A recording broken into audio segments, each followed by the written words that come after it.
Bom dia! Já tomou o seu café?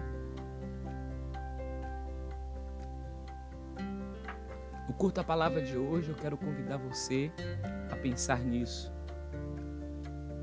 Na procura de conhecimentos, o primeiro passo é o silêncio. O segundo, ouvir. O terceiro, relembrar. O quarto, praticar. E o quinto, ensinar aos outros. Tudo bem com você? Espero que você esteja bem, gozando de paz, de perfeita saúde. Estou passando aqui para a gente retomar o nosso ciclo de leituras da semana, nosso Curta Palavra. De terça a quinta-feira, nós nos encontramos aqui para ler um texto das Escrituras, ou Antigo ou Novo Testamento. Nós iniciamos na semana passada a leitura do profeta Zacarias. Eu quero convidar você a continuar com a gente aqui nos próximos capítulos. Se você não pôde acompanhar os capítulos anteriores, fica tudo disponível. Todos os vídeos estão disponíveis de todos os programas, ficam aí à sua disposição para você assistir, ouvir no melhor momento para você. Quero fazer alguns pedidos. Se você ainda não é assinante do canal Teologia Hoje, se inscreva. Você não precisa pagar para ser assinante do canal. E eu quero também estimular você a compartilhar esse link com a sua rede de contatos, seus amigos, seus familiares, pessoas que você tem influência com vídeos para participar aqui do nosso Teologia Hoje, tá bom? Não esquece de deixar o seu like, o like é importante para o canal, e também ativar as notificações para você poder ser avisado de cada inserção que a gente faz aqui. Hoje nós vamos ler o capítulo 4 do profeta Zacarias. O profeta Zacarias é um profeta do Antigo Testamento e ali aproximadamente entre 518 e 520 a.C. foi quando ele teve ali o seu ofício como profeta. Tá bom? Vamos fazer a leitura do capítulo 4. O anjo que falava comigo voltou e me despertou, como se desperta alguém do sono. Ele me perguntou: "O que você está vendo?" Respondi: "Vejo um candelabro todo de ouro e um vaso de azeite em cima, com as suas 7 lâmpadas e 7 tubos, um para cada uma das lâmpadas que estão em cima do candelabro. Junto ao candelabro, vejo 2 oliveiras, uma à direita do vaso de azeite e a outra à sua esquerda." Então eu perguntei ao anjo que falava comigo: "Meu senhor, o que é isto?" O anjo que falava comigo disse: "Você não sabe o que é isto?" Respondi: "Não, meu senhor." Ele prosseguiu e me disse: "Esta é a palavra do Senhor a Zorobabel, não por força, nem por poder, mas pelo meu espírito, diz o Senhor dos Exércitos. Quem é você, ó grande monte? Diante de Zorobabel você será uma planície, porque ele colocará a pedra de remate do templo em meio a aclamações. Haja graça e graça para ela." Novamente a palavra do Senhor veio a mim, dizendo: "As mãos de Zorobabel lançaram os alicerces deste templo, e as mãos dele vão terminar a construção, para que vocês saibam que o Senhor dos Exércitos é quem me enviou a vocês. Pois quem despreza o dia dos humildes começos, esse ficará alegre ao ver o prumo nas mãos de Zorobabel. Aqueles 7 olhos são os olhos do Senhor, que percorrem toda a terra." Então perguntei ao anjo: "O que são as 2 oliveiras, à direita e à esquerda do candelabro?" E acrescentei uma segunda pergunta: "O que são aqueles 2 ramos de oliveira que estão junto aos 2 tubos de ouro que vertem azeite dourado?" Ele me respondeu: "Você não sabe o que é isto?" Eu respondi: "Não, meu senhor." Então ele disse: são os dois ungidos que estão a serviço do Senhor de toda a terra. Que no capítulo 4 nós encontramos mais uma visão do profeta Zacarias. E é importante a gente considerar, e estimulo você a rever, as visões anteriores, porque elas têm uma lógica. E aí, quando a gente faz essa leitura de maneira separada, a gente não pode perder de vista o todo. Há uma concatenação das ideias. Os oráculos eles foram organizados com uma intenção de ensino, de orientação. Quando esse material se transforma em um texto, os oráculos, as visões, elas são colocadas em texto. Esse texto tem uma ordem, tem uma sequência de ideias visando trazer uma maior compreensão a respeito desses oráculos e a maneira também como Javé se comunicou com o seu profeta. E você que fez a leitura, acompanhou a leitura, percebeu que as imagens que foram apresentadas no início, o que não é comum em todos os textos proféticos, o profeta pergunta ao anjo o significado. Nem todos os oráculos nós temos explicações. Aqui nós tivemos uma explicação ou explicações a respeito das visões, isso por solicitação do profeta ao anjo, que o anjo explicasse o que significava isso que ele estava vendo, e o anjo respondeu, e o anjo explicou. Mas eu quero aqui destacar e pedir licença nessa manhã para fazer uma aplicação especial para o fragmento de um texto, e aí, de certa forma, aplicar até com uma certa liberdade esse texto, onde aparece uma expressão e que chamou muito a minha atenção, e eu não sei se para você também aconteceu da mesma forma, nesse destaque que é feito ao rei Zorobabel, que teve um papel fundamental na reconstrução do templo. Ele foi destacado como essa figura importante nesse processo. A primeira é essa afirmação de que não é pela força, mas pelo Espírito do Senhor.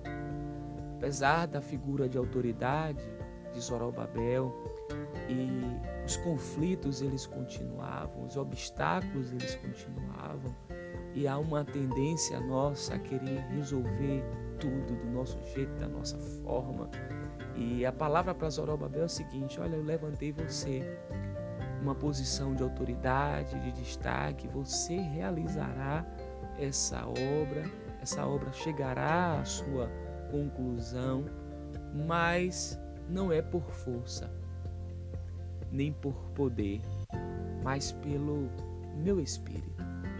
E quando Yahvé diz isso na sua palavra, é para que não nos apoiemos, e não era também para Zorobabel se apoiar nas suas realizações, aquilo que ele tinha feito.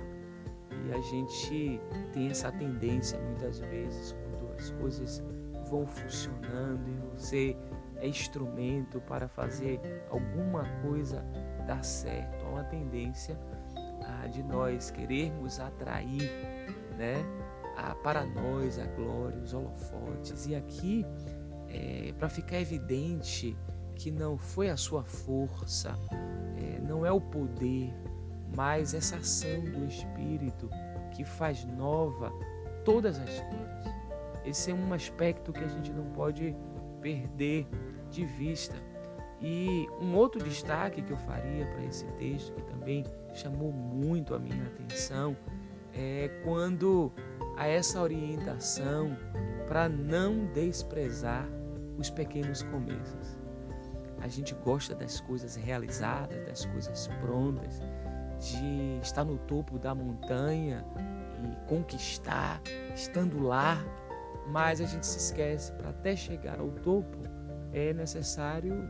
são necessários os pequenos passos, as intempéries, todo o processo das pedras, dos arranhões que são próprios de qualquer escalada, e cada conquista ela precisa ser celebrada.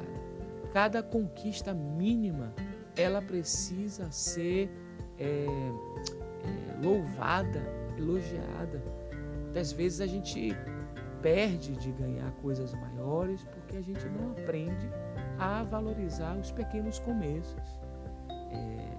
E aí é uma tendência muitas vezes de querer se regular a vida a partir da experiência do outro, e aí você olha para o outro e fala assim, poxa, ele está naquela posição, aquela posição de fato que eu gostaria de estar, ou aquela posição é a melhor posição para estar. Mas é importante que você, que a gente aprenda a louvar os pequenos começos, a não desprezar as pequenas conquistas, porque a partir das pequenas conquistas, os pequenos avanços, das pequenas evoluções, é que será possível você angariar possibilidade de conquistas maiores. Então não importa a situação e como você está hoje, e aqui isso pode ser aplicado a qualquer área da vida, a gente precisa aprender a valorizar os pequenos começos. Você ainda não consegue ler um livro completo? Poxa, valorize os pequenos começos das poucas páginas que você já conseguiu ler até aqui. Você ainda não consegue fazer uma corrida de 10 quilômetros, uma meia maratona de 21 quilômetros ou uma maratona 42 quilômetros?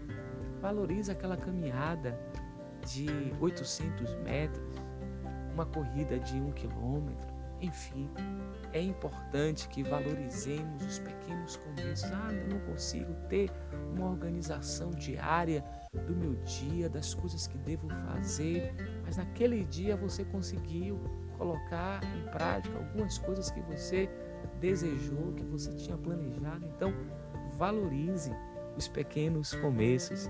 Como eu disse, eu pedi licença para fazer essa aplicação mais livre desse texto, tendo em vista essa força que aparece aqui no texto, da importância de valorizar os pequenos começos.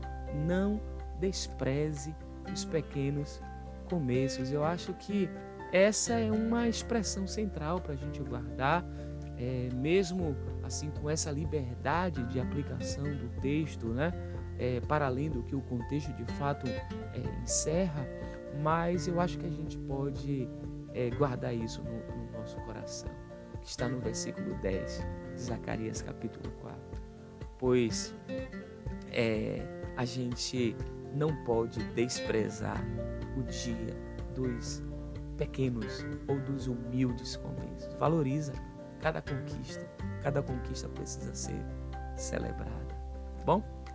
Pai, muito obrigado por essa manhã, muito obrigado por essa palavra, muito obrigado pelo esclarecimento que o Senhor nos traz através do Teu Espírito, e mesmo as imagens sendo imagens tão interessantes, esses símbolos que estão ali, o interesse do Senhor em tornar as coisas claras para que nós possamos de fato discernir, termos a direção para os passos seguintes e percebermos as intervenções e as ações do Senhor. Assim como o profeta pediu esclarecimento, pediu essa orientação, pediu que fosse dada a ele a possibilidade de entender aquelas imagens, aqueles sinais, te pedimos também que o Senhor nos ajude a discernir, a ler a realidade, os sinais que muitas vezes estão diante de nós, os comunicados que o Senhor quer nos fazer, que o Senhor possa